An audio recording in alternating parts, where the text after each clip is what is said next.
Spider-Man, friendly neighbor. Larry! What's going on, guys, and welcome back to another episode of What's That? What's that? Alright.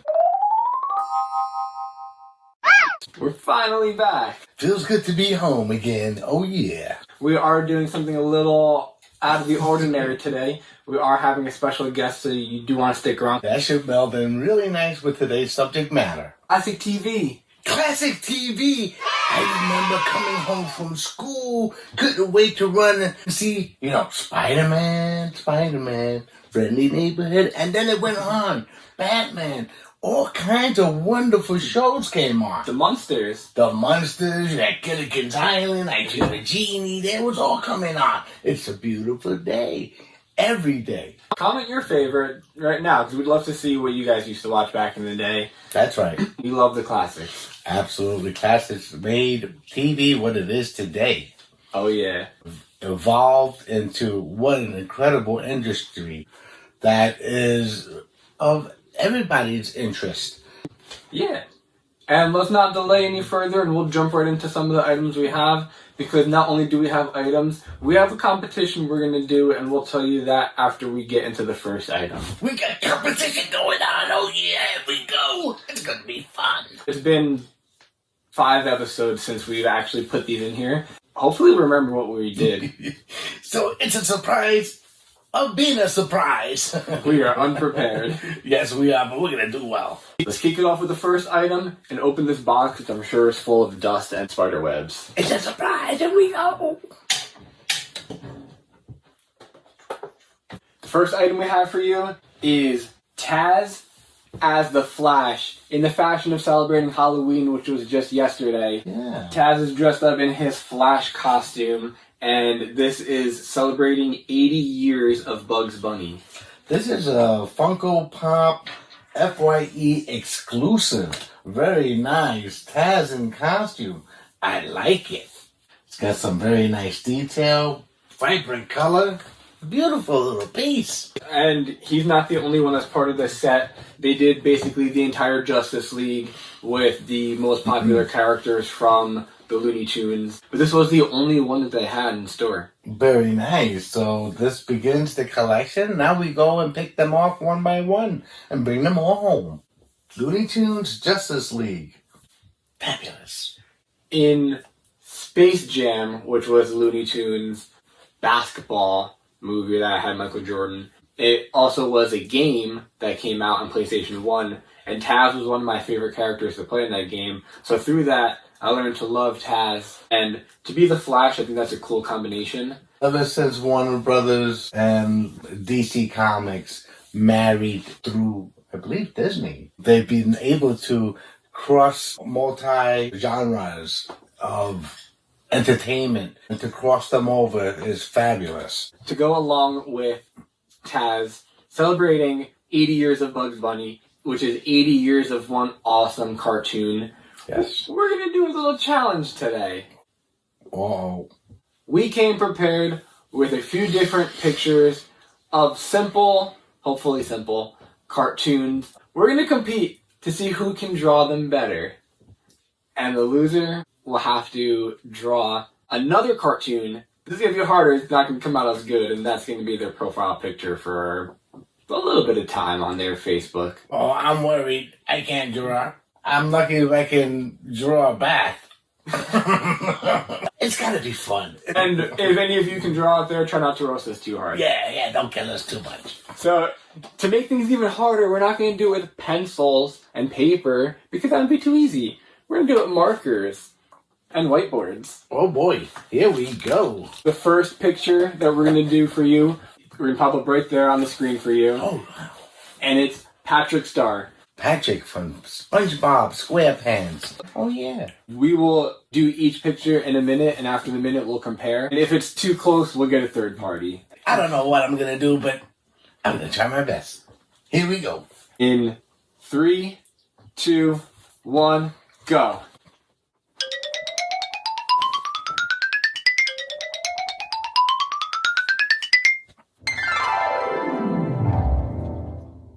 Oh, that was time. This time? Yeah, I even finished him. Alright. You did a good job. Oh, wow. I didn't even finish that to erase because I made him way too pointy. I made him like an actual star. Let's compare and see how we did. Ta-da! That's us. Patrick's. I think yours is better.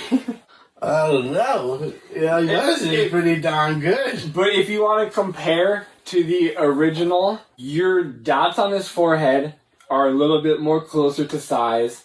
He has an actual tongue, and you finished the bottom portion of his body. I was working top down and knew we were running out of time, so I went with the banana mouth to avoid having to do the tongue. Oh, okay. I would rate mine like a 3 out of 10, and I would give yours like a 5.5 out of 10, maybe even a 6 out of 10, because that's pretty good, actually. It's like Patrick's scar if he was working out a little bit. Yeah, he's a little buff. He's a little buff. He's been working out with me. So in What's That Tradition, round 1 goes to my dad. We're going to Bikini Bottom. Yeah, end of round 1. So now it's time to jump back into the box and see what the toy man brought us. I'm going to go through the portal in time. This particular piece. Oh. We went back in time to 1913, 1920. Popeye came out on a comic strip in the paper. So people would run to the paper to see what kind of episode Popeye got himself into or his friends. Then in 1929, he became a cartoon. The beginning of the Popeye franchise begins, and he was fabulous. Also started out in black and white, but then moved to color. This particular Popeye is a Mezco 12-inch Popeye from 2001. So it becomes a little bit, vintage, right? Popeye was quite a hero to a lot of the less large children out there. He was the little guy that was able to stand up to bullies. He had the assistance of his can of spinach, which is in the package. Oh yeah, check it out. When it came to, having a good day, there was always someone there to kind of infringe on it. And he still had a great day. Yeah, he always had competitions with Bluto over olive oil or over just other things in general. He would always be beating them up using his size and his power. Popeye would be like, you know what, I had enough. And he'd pop open that can of spinach, and without a doubt, he would kick butt. Absolutely classic. And this one is actually a Toys R Us exclusive. I'm not sure if Toys R Us still exists again in your area. Being as a Toys R Us exclusive, I think that's pretty cool to have on there. Popeye, I thought, would be a great way to start off classic TV. Yeah. 2 cartoons in a row. Both a little bit different, but both amazing classic cartoons. Yes, indeed. Gotta love it. Aside from Popeye and Bluto and Olive Oil, one of the other main characters I remember that would come through every now and then, who would gladly pay you Wednesday, or is it Tuesday? Tuesday or Wednesday, I've heard both, but yes, absolutely. For a hamburger today. Classic character Wimpy.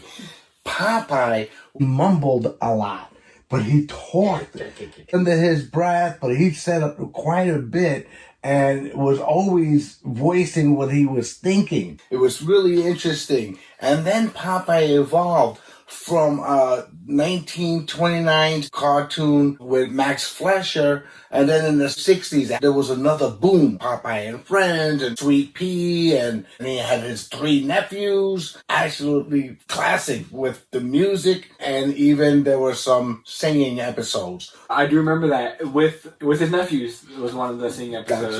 That's right. I can distinctly remember the 4th of July episode.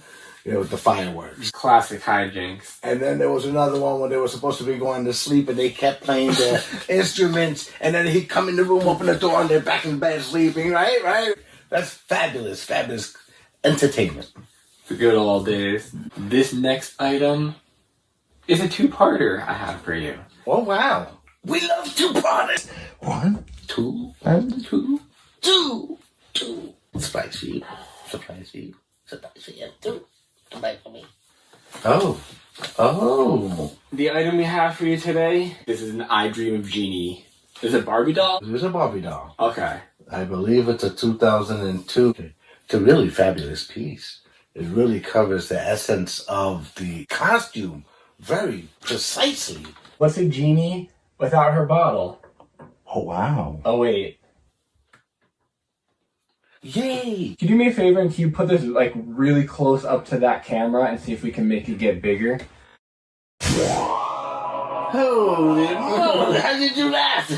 That's like magic. With a little help from the toy man, because he can turn toys into real life genie bottles. Oh, what a fabulous, fabulous piece. It's an actual Jim Beam bottle from the 1960s. Hand painted. By the artist who painted the bottles for the TV series. Who wouldn't want a beautiful genie to take care of your every wish? He was an astronaut. Major Nelson. He went to the moon, came back, landed on a secluded island, and came across a genie.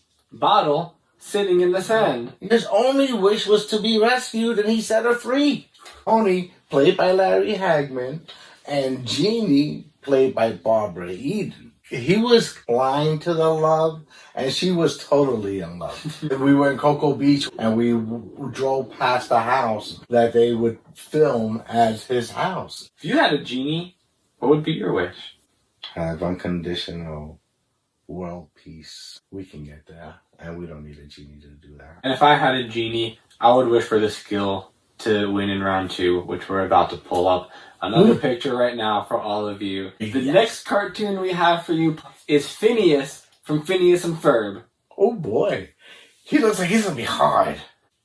And we're gonna do 2 minutes this time. We're gonna count that down in 5, 4, 3, 2, 1, begin.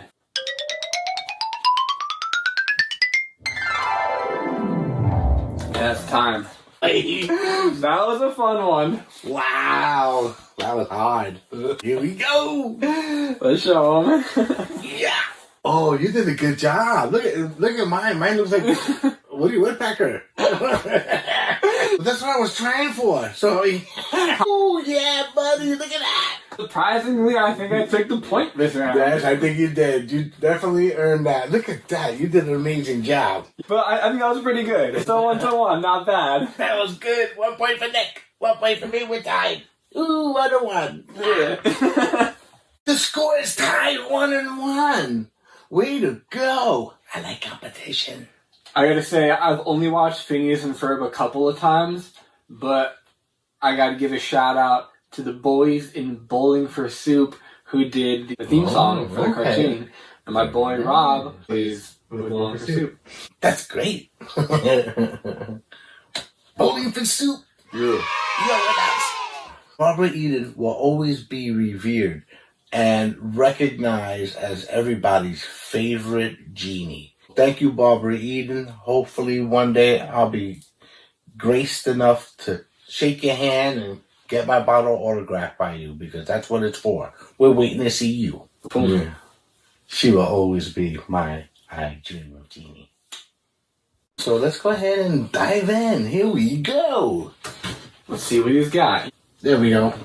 That's what we got today. Fellas, what you doing today? Nah. Yeah, buddy. Yeah. Here we have the Three Stooges. Now you're going, again, classic TV. These guys go back very early time in television history. Classic characters of Moe, Larry, and Curly ran for an extended amount of time. They played in multiple movies and TV series, and had cartoon antics that these guys got into were beyond compare, and they were hilarious. It definitely inspired other physical comedy down the line.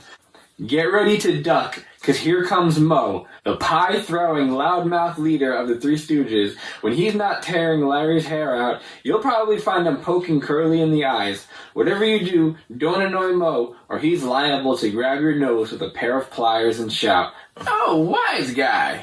These guys were epic in violence. So comical, so hilarious. They made a great team. Moe, Larry, and Curly, the Three Stooges. We remember you. Oh yeah. When Moe shouts, "Hey, porcupine!" he's not talking to an animal. He's needling Larry, the stooge who's always getting bopped or having his hair pulled out. But Larry's not taking it anymore. He's standing up for his rights, and Moe's dishing them out. And right hook, a right jab, bop, bang, yow, we got Larry. Larry. Larry! He was more of the common sense. Moe was the brains of the team. He was the common sense, logic, and reason, which makes sense of why they picked on him the most. What we have here is a 1988 Norman Mora Products renditions of the Three Stooges. The clothes are removable. They're made out of that classic cloth. So it's a combination of plastic and cloth. It's like a cloth body up until you get to the legs or the shoes. The hands and the head are all made out of the hard plastic. So that's what would be distinctive of some of the vintage dolls and figures. Faster than a speeding pie, more powerful than a sledgehammer, able to leap onto his back and flip like a fish. It's Curly, the wackiest super stooge of them all. Curly was loved by everyone. He was such a warm and fuzzy, lovable character. So what was your favorite classic Three Stooges move that they would do to each other? I really enjoyed the eye-poking antics. And yes, you would poke, and then they would block. You know, so it's like, But sometimes they didn't block, and they'd get you, you know? So now I'm going to make you do this, and you're going to follow my hand down, and you're going to follow it up, and I'm going to smack you. Things like that. That's what's comical. My favorite is the ever so classic pie. Pie in the face always got the laugh. That's the one thing I've always wanted to have happen, is to get pied, not just by like a regular whipped cream thing, but like the legit pies they would use in the shows, because that looked like a lot of fun. The one who benefited the most in all those pie throwing episodes and food fiascos was Curly. He kept eating.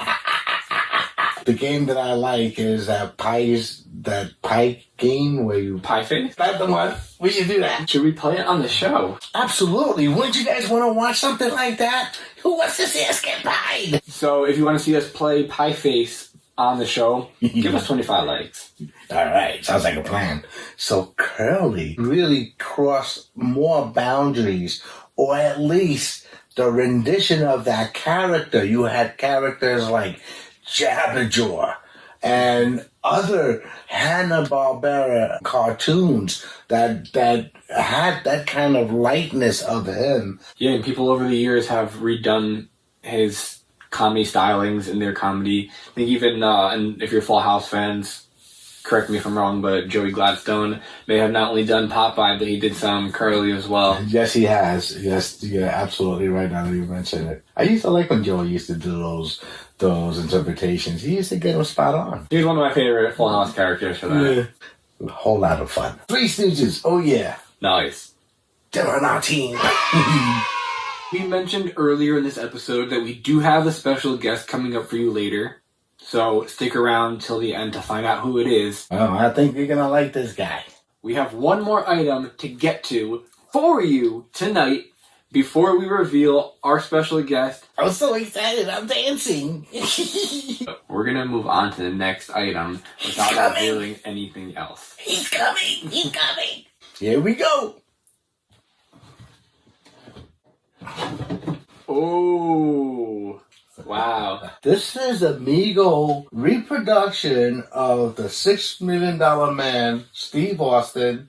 This other piece is the Bigfoot. You may be wondering, why is this piece so much bigger than the $6 Million Man? For those of you who never did see the show, but are familiar with Andre the Giant, he portrayed the Bigfoot in the series of the $6 Million Man. That's spot on, Nick. He's absolutely right. And that's why this would be epic to introduce together. Because not only do you have TV, but you got wrestling. If you're not already subscribed to us, hit that subscribe button, the notification bells, so when we're posting more videos up to YouTube like this, you're notified and you're kept up to date because we got even more crazier stuff lined up. Oh yeah! If you look closely at these figures, both of them include exclusive keychains that play bionic sound effects. Each of them custom to the actual character. You see the red one's red for $6 million man, the brown one being brown to match Bigfoot.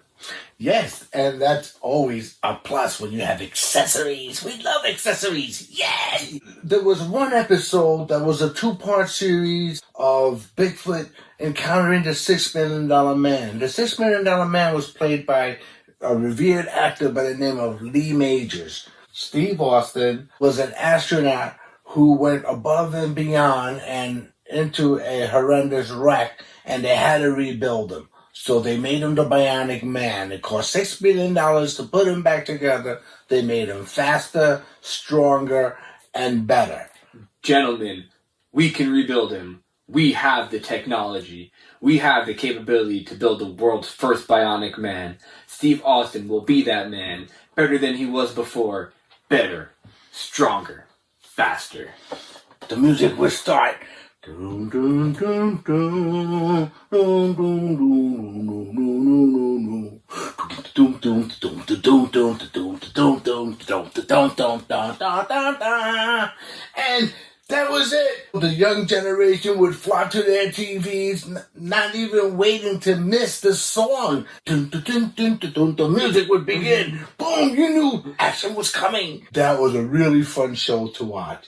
And then when you saw Andre the Giant come in as Bigfoot, oh man, you love wrestling. You didn't know Andre the Giant could go on the $6 million man. That was great. And now you're instantly hooked as a fan. Absolutely. Biff, bam, poof. What? Biff, bang, pow. We'll put out these pieces, and we were fortunate enough to meet Lee Majors in person. And he signed it for us. So how epic is that? Migos were some of the older action figures that were put out back in the 60s and 70s throughout the years.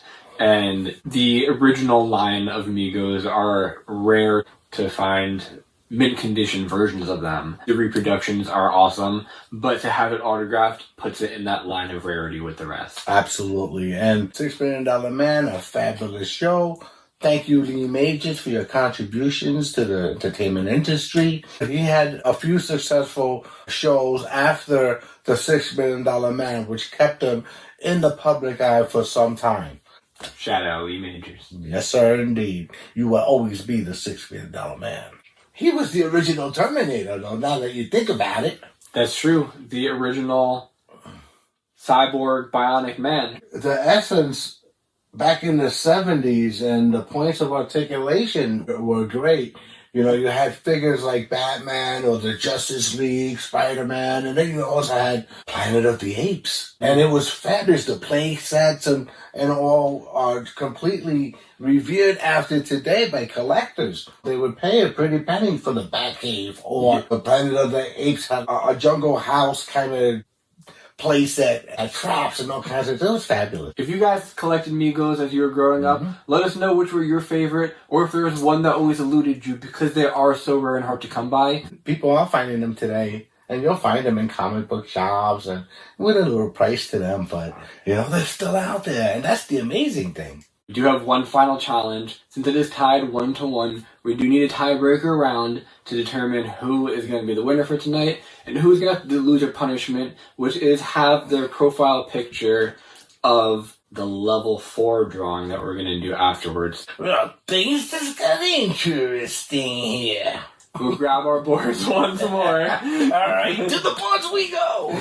Ba-boom. And we'll throw the image up on the screen right now. This one we can give 3 minutes to, because it's going to be hard to draw. That's the one? It's hard. Look at that. Countdown in 5, 4, 3, 2, 1. Here we go.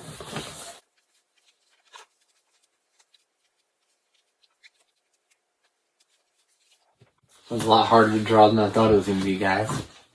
Oh, I gotta flip my board up and giving it away.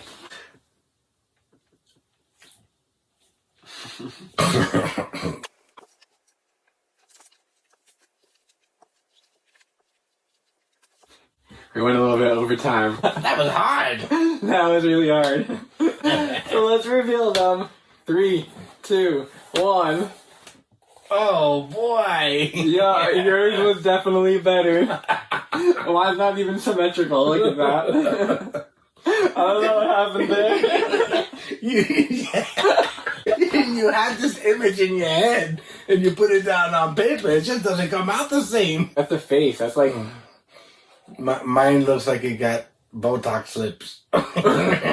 So the judges are going to agree that this is your winner between the two Tweeties. Oh, wow. My grandmother used to doodle all a little bit. In all fairness, I've been cheating. I'm sorry. Doodle-doo.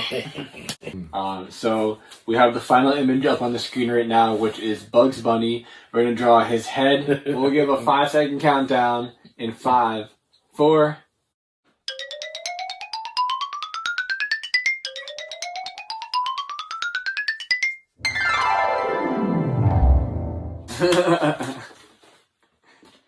Ta-da! That's really nice. I like that one. People are going to be a little creeped out by my profile picture when I try to book them for the Stereo Joe show. Yeah, they're gonna think you're the Nestle's Quick Bunny. Yours isn't bad. Yeah, I could never do a Bugs Bunny. I'm going to fix my eyes because they look kind of crazy. And I have them both looking straight. We like Bugs Bunny. So I'm going to take a picture of this, and as promised, I'll make it my profile picture, maybe for 2 weeks that way, because I have the Stereo Joe show booked up for a couple weeks already, and then that way it won't conflict with messaging new people that think it's a little weird. Let us know whose Bugs Bunny you like the best, and we should do other kind of drawing challenges like this in the future. But that was a lot of fun. I mean, clearly you can tell we're not those kind of artists, but we do have the ability to entertain you with our comedic artistry. Oh yeah. This guest who's coming up is going to be a real live guest who is another collector who's been collecting way longer than I've been alive and was kind enough to pull one of his awesome pieces that not only spent a lot of time collecting but also had autographed. Without further ado, let's go to our special guest, Raul Fantuzzi, who's off-site with the Toy Man. Hey guys, welcome back to sThat. Today we got a special segment for you, filmed straight from the MetLife Center. Look what's behind us, guys. So today I have a special guest, Raul Fantuzzi, my cousin, and he's here to introduce and tell you a little bit about this piece that he's brought to share with us. So let's go ahead and take a roll down Raul's memory lane. I was doing out there. One of the things that I grew up with was Lost in Space. I had a big 19-inch television. It was black and white. How big was it? 19 inches. The television actually had 3 channels on it. On Wednesday night, Lost in Space came on, and I saw the robot. As a child, I was so fascinated that this robot was moving and walking and talking and lighting up. I could relate with his name, Will Robinson. Boy genius. He was a boy genius. His real name was Billy Mummy. I wanted to be Billy Mummy. I wanted to be around the robot. I wanted to be around the spaceship Jupiter 2 with my father, Professor John Robinson, Guy Williams, who played Zorro, and Drew Lockhart, who in the show, her name was Maureen. Amazing facts. Yes, amazing facts. Penny was Angela Cartwright. She's a little older than him. And he had Judy Robinson, who's Martha Kristen. And then he had Major West, who's Mark Goddard, who got blessed that man's soul, has treated me well for the last 30 years. And every time he comes to a show, I can see him. Go with my family, go with myself, go with my friends. So Mark, you would say he's a good friend of the family. I believe Mark is a good friend of the family for the mere fact that he's treated me like I was important. And he saw my children grow up every time I went to one of these shows.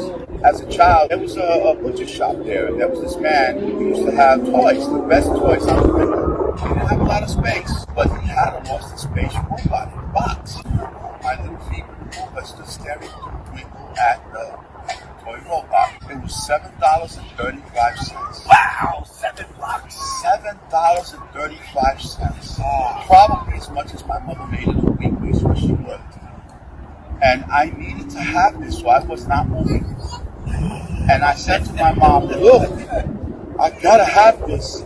All the pennies I saved in my piggy bank, you can have all 3 piggy banks. Did she get it? She went inside and asked the man, his name was Mike. And my mother bought me the robot, I took it home. And I was so thrilled by it that I was afraid to take it out of the box. I wanted that moment to last forever. You ever felt that excitement of opening up your own toy for the first time? They call it now unboxing. I felt like I had a piece of history in my hand, and I would watch the show, keep the robot in my hand. Years later, there was a fire and I lost my toy robot. It has taken me approximately 50 years of my life to come across another one in the box. This gentleman here, Ruben, has this beautiful, exciting show called What's That? What's that? Yeah. What's that? So did you get that robot? Yes, I Will have. you share that with us today? I will, but first let me show you the model kit that I have. Okay. Here it is. This is Polar Lights, Lost in Space, the Cyclops scene, and one of the very first episodes. This scene would have cost a whole $1 back. Wow. Because I had this model. But of course, all I did was make a mess with glue all over myself, the sofa. That was a good punishment my mother gave me. So you get a second chance to build it? Yes, I have a second chance, but now Polar Lights is the one introducing these new toys. It's like a reminiscing of Aurora. These things are becoming scarce. It's a little harder to get across them now. And I have a few of them signed by Mark Goddard, who is Major West in the show. And if you come across this ever, it was $1 when I bought it in the 60s. Now, I don't know, $20 maybe, 30. The year is exactly 97. 1997. 1997, that's vintage. Yes, it's vintage. And if you come across it, buy 2. One to display like this, like on your shoulder, like I would. Or the other one, you take it apart and you make yourself a diorama with some sand, some rocks, make it look real.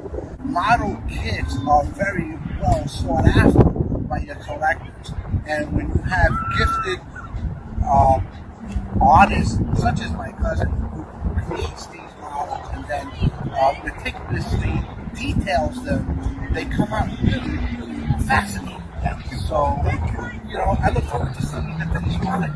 As far as the Lost in Space show, who would love a spaceship, space monsters, robots, and weapons? It's the perfect recipe for any young lad or young lady for that fact. As a child, you could see that this family, they went on these different adventures. They got lost in space. They were headed towards Alpha Centauri, but I believe it was a meteor shower and excess weight by a passenger that was it's like an unforeseen occurrence. He came on the ship to actually sabotage the ship. Yeah, who was that? That was Jonathan Harris. They called him Dr. Smith. Dr. Smith. Dr. Smith. Biggest troublemaker. But he made the show so interesting. We love to see evolution in entertainment. And in 2018, a new TV series came out called Lost in Space. And it had a whole upgrade on that whole TV franchise. And they did such a phenomenal job. This here is the original Lost in Space Remco robot. It was featured in a couple of episodes. One of them where a lot of the little robots wanted to take a big Lost in Space robot and make him their leader. And they were giving away to some of the people, cast members, extras, whatever they had on the set at the time. This is the robot. This is the box. It's got fabulous graphics. Yes. On top, it says TV series channel 2, CBS. And what I'm going to do is I'm going to try to gently take it out of the box. Yeah, we get to make it breathe today. Yes. These are the instructions. I'll give you guys a real close look at that so you can see. Original instructions. Robot. There's not much to it. It's just where the batteries go. There are 4 steps. Wow. This here Now, because of its age, the only way that you might find one of these without the box, the plastic on top of the head started to warp. It starts separating. I don't care about that. It's intact, it's original, And it's complete. the battery cover on the bottom, which is always missing. Oh, wow. Okay. It has the decals on the side. Uncompromised. In order to get its hands to move, you gotta press the scissor-like claw in the back, and it makes the robot's hands just move slightly. And it works! But if you notice, the color is black, and the claws are green, making it a rarer version. Normally, it would be blue and red.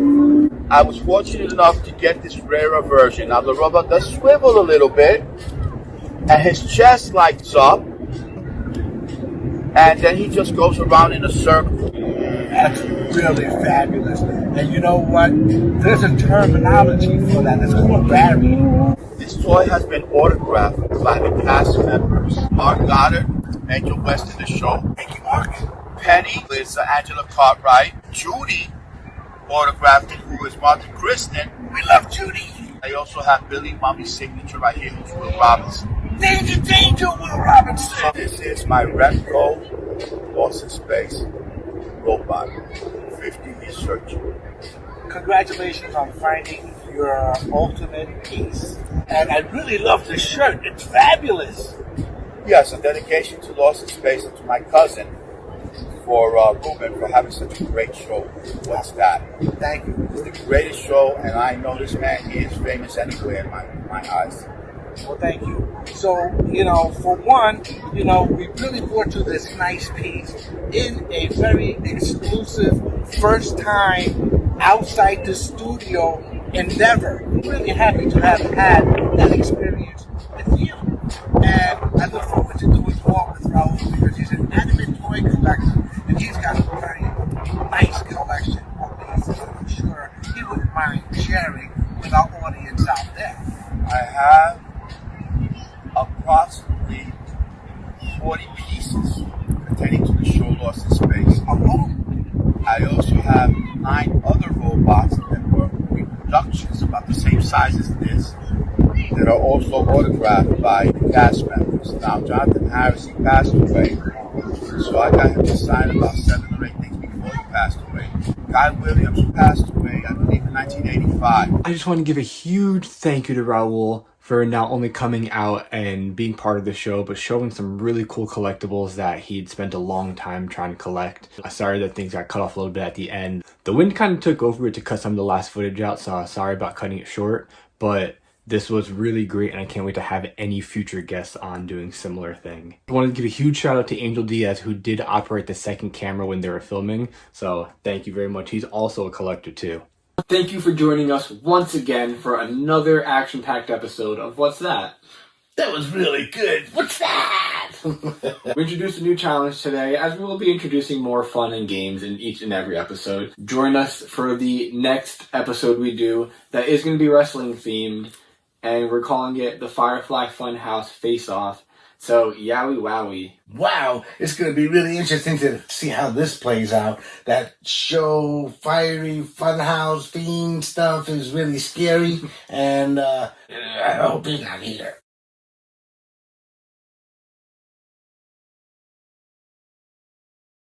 The video right here is the last episode we did where we made the apocalypse bat and called it the Zombie Horde Showdown. And this video right here is one that YouTube recommends. Right here in the middle, you can subscribe to us and stay up to date with everything we're doing. So until next time, peace.